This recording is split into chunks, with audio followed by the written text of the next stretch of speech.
जय जोहार। स्वागत है आप मन के न्यूज 36 छत्तीसगढ़ के आवाज में। मैं हूं आप मन के संग में नीरज। खबर 36 में बात करबो कांकेर जिला के। कांकेर जिला के तिरुपन ग्राम पंचायत ला चोरी छिपे नारायणपुर जिला में शामिल करे के बात करे के भानु प्रतापपुर में क्षेत्र के किसान मजदूर और व्यापारी संघ संयुक्त रूप ले आपातकालीन मीटिंग कर शासन प्रशासन के साजिश के विरोध करत है। संगे संग लोगन मन कांकेर जिला के साथ में ठगी करे के आरोप घलो प्रशासन ऊपर लगाते है। नारायणपुर में शामिल करे के बात लेके फिलहाल अभी माहौल गर्म है। परियोजना को एक षड्यंत्र पूर्वक नारायणपुर में मिलाने का जो साजिश चल रहा है उसका हम घोर विरोध कर रहे हैं।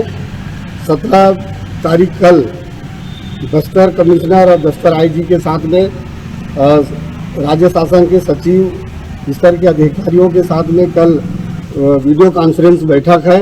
उसमें इन लोग प्रस्तावित जो एरिया दिए हैं तिरपन गाँव जो आज कांकेर जिला में है, हम लोग दिल्ली राजहरा से लेकर के रावघाट तक के आने वाले भविष्य का सपना देखते हुए हमारे हजारों किसानों ने अपने पुराने की जमीन को अधिग्रहण करने में सहमति दिए और मुआवजा नहीं के बराबर मिला है।